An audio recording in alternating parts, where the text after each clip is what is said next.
If we say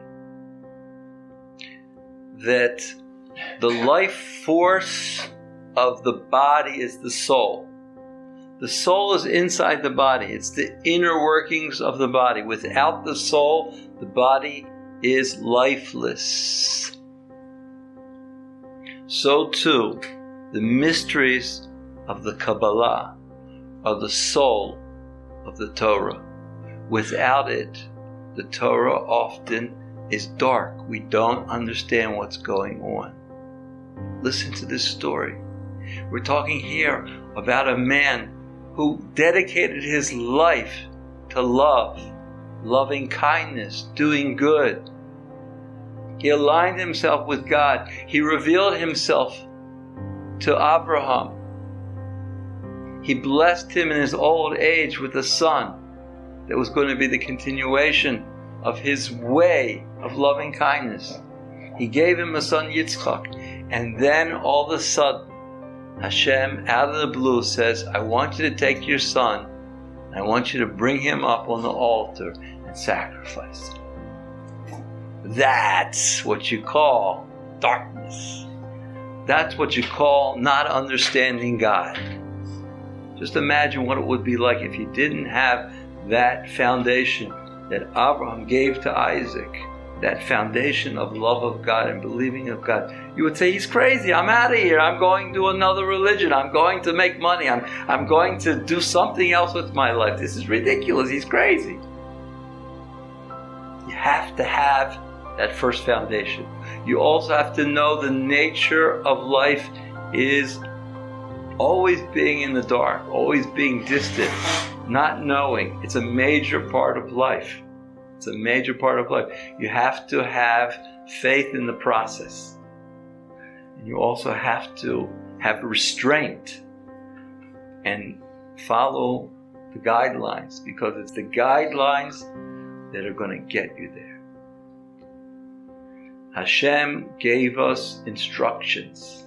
These instructions are the divine dance that's going to bring us to where we need to be. The mystics explain to us the secret behind this story.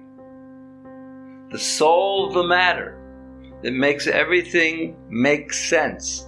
Not only does it make sense, it actually brings the story to be ultra relevant to us today. The mystics explain that it was not easy for Abraham and Sarah to bring down the soul of their son, Isaac. When they did, he had the soul on the aspect of feminine. He was a feminine soul in a masculine body.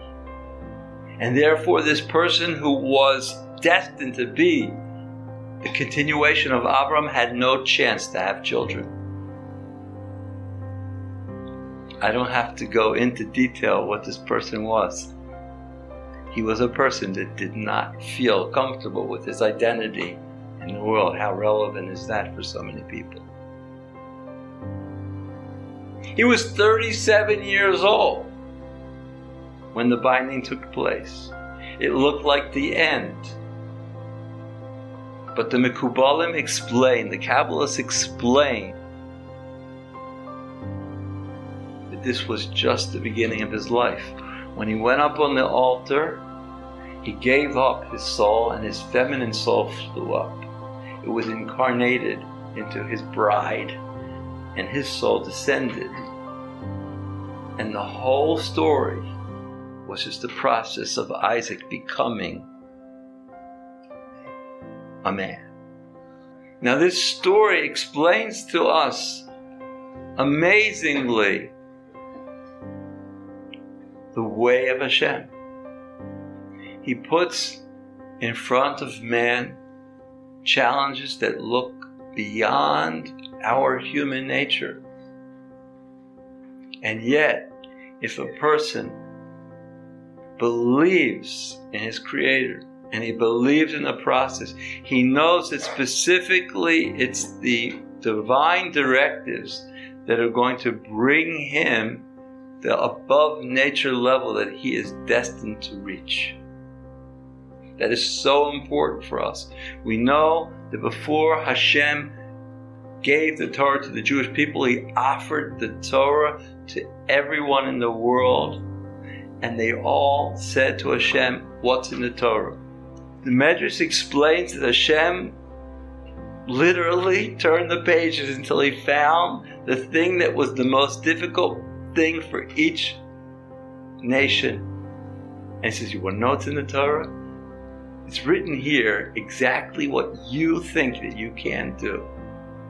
Little did they know that by receiving upon themselves the divine directives of the Torah, they would transcend their inability to reach the level of closeness with Hashem.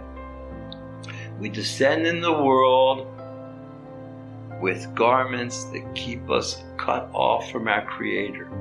Hashem gives us life, He gives us challenges, He gives us righteous people, He gives us teachings, He gives us history, and He wants us to put one step after the next step and go slowly. Clarity, maturity, become that person that we were meant to be. That's the story of the binding of Isaac.